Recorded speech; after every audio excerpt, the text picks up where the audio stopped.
नमस्कार दोस्तों, स्वागत आपका एक और नई वीडियो में। बात करेंगे कच्चे कर्मचारियों के बारे में। बीएमएस मीटिंग में क्या रहा, एसओपी कब जारी होगी, कंप्लीट जानकारी इस वीडियो में मिलेगी। जॉब सिक्योरिटी पर क्या मामला चला हुआ है, ये आउटसोर्सिंग पॉलिसी पार्ट 1 के नियमों का क्या चक्कर है। तो थोड़ी लंबी वीडियो हो सकती है, लेकिन डिटेल से वीडियो रहेगी। और चैनल पर नहीं तो चैनल को सब्सक्राइब जरूर कर लेना। और जॉब सिक्योरिटी कर्मचारी हैं तो अपना व्हाट्सएप ग्रुप है, लिंक डिस्क्रिप्शन में दिया हुआ है, उसको ज्वाइन कर लेना। तो बीएमएस ने मीटिंग करने का फैसला किया था और बीएमएस की मीटिंग हुई और काफी कारगर रही है कहूं तो। बीएमएस के साथ जो है सीएम प्रशासनिक सचिवों की बैठक में 31 सूत्रीय मांग पत्र पर चर्चा हुई थी। कर्मचारियों के बोनस के लिए बनाई कमेटी, जो कर्मचारियों को बोनस देने की बात है उसके लिए कमेटी बनाई गई है। और अनुबंधित वर्कर्स की ग्रेजुएटी पर भी विचार होने वाला है। ठीक है, इस पर भी विचार किया जाएगा। बोनस के लिए कमेटी बना दी है। बोनस कमेटी के बारे में बात करूं तो कुछ ऐसे नियम तैयार करने की उम्मीद जताई जा रही है कि जो कर्मचारी हैं, मान के चलो किसी की सैलरी 11,000 है, किसी की अभी भी 12,000 मिलने लग रही है, किसी को 13,000 मिलने लग रही है और किसी को 16,000 मिलने लग रही है। ठीक है, तो कर्मचारियों की क्या मांग है कि कम से कम एक न्यूनतम वेतन सेट किया जाए। भाई कम से कम कर्मचारी को इतना तो मिलेगा ही मिलेगा। ठीक है, जैसे एचकेआर के निगम रेट बना रखे हैं, ठीक है, डिस्ट्रिक्ट वाइज बना रखे हैं वो, तो कम से कम इनका भी, इन कर्मचारियों का भी जो अभी एचकेआर में पोर्ट नहीं हुए हैं, उनका भी कम से कम न्यूनतम वेतन तो सेट किया जाए कि इनको इतना तो मिलेगा ही मिलेगा। आगे बात करें,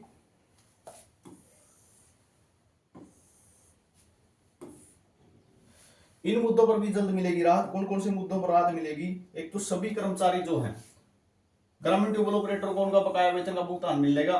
ठीक है, जो उनका बकाया वेतन बचा हुआ है सभी को कौशल रोजगार निगम में पोर्ट किया जाएगा। उनका ईपीएफ एवं ईएसआई का पत्र भी जारी हो चुका है। शुगर मिल के कर्मचारियों को इनका 7वें पे कमीशन का बकाया लाभ जल्दी मिलेगा, जो लगभग जो है 24 करोड़ के लगभग है। तो यानी जो हरियाणा कौशल रोजगार निगम में पोर्ट होने से जो बाहर हैं, अभी पोर्ट नहीं हुए हैं, उनको पोर्ट किया जाएगा। जितना कोशिश हो सकेगी सरकार की, सभी जो है कर्मचारियों को एचकेआर में लेके आया जाएगा, ताकि ना तो सैलरी की समस्या रहे। सैलरी की समस्या क्यों ना रहे? एक तो देर से बेर आती है, वो समस्या खत्म हो जाती है। 7 तारीख तक सैलरी डाल दी जाती है एचकेआर के कर्मचारियों की। एक हमारी कम है, हमारी ज्यादा है, हमारी ये मांग है, हमारी वो मांग है, वो खत्म हो जाएगी।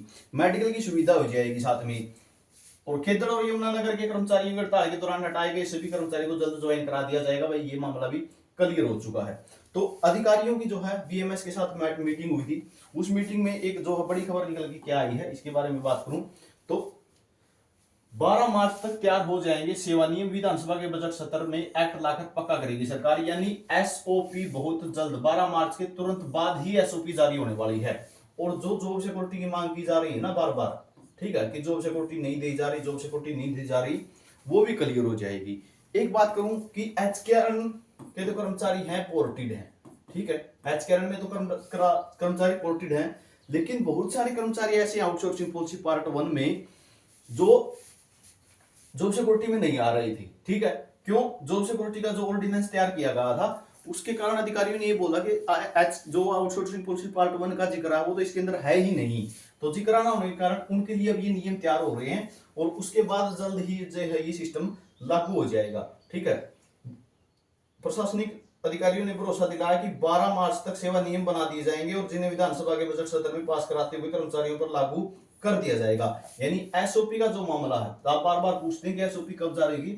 एसओपी जारी हो जाएगी, अधिकारियों को आदेश कर दिए जाएंगे और जो जॉब सिक्योरिटी की प्रोसेस वो बढ़ जाएगी। और सबसे बड़ी बात करूं तो पार्ट 1 के जो कर्मचारी हैं, ठीक है, वो मामला सोल्व आउट हो जाएगा। साथ में जो सर्विस गैप था, ठीक है, जो सर्विस गैप वाला मैटर था वो खत्म हो जाएगा।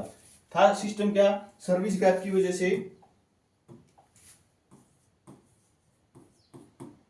जो सर्विस गैप था ना, उसकी वजह से बहुत से कर्मचारी जॉब सिक्योरिटी से रह जाते। 2 साल काम कर लिया, 1 साल हटा दिए, 3 साल बेर कर लिया, तो वो 1 साल की वजह से वो शामिल नहीं हो रहे थे। लेकिन अब जो नए नियम होंगे उनके तहत इनको भी ये सुविधा मिल जाएगी।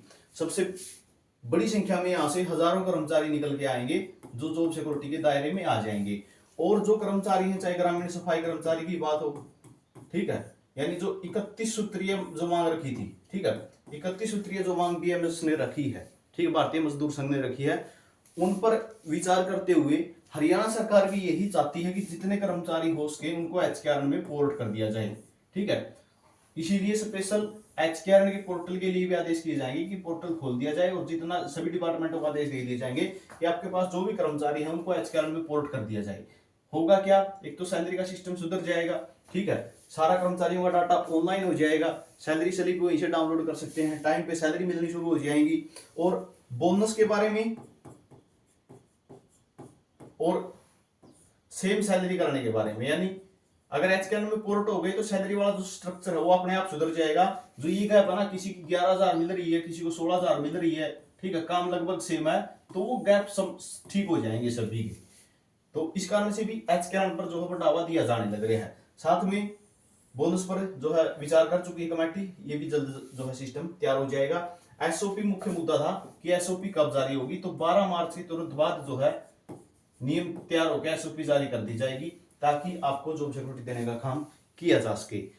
एसओपी के बगैर अधिकारी भी जो है ढील खींचे हुए थे। साथ में जो है पार्ट 1 की जो दिक्कत चल रही थी, पार्ट 1 की जो दिक्कत चल रही थी कि हमारे पास तो इसके नियम ही नहीं है, ठीक है, सरकार ने तो ऑर्डिनेंस में शामिल ही नहीं किया इनको, तो वो समस्या भी दूर हो जाएगी नियमों के बाद। और बीएमएस लगातार जो है अभी जैसे 31 मांगे रखी थी, ठीक है, 31 मांगे रखी थी, अभी 12 मांगों पर विचार विमर्श हुआ है, 12 मांगों पर सहमति हुई है, तो आगे भी इसी तरीके की प्रोसेस होती रहेगी ताकि बीएमएस जो है हर डिपार्टमेंट को जो है आगे रखता है, मतलब कि जो इसका निर्देशन है बीएमएस के द्वारा किया जाता है सभी डिपार्टमेंटों में कच्चे कर्मचारियों का।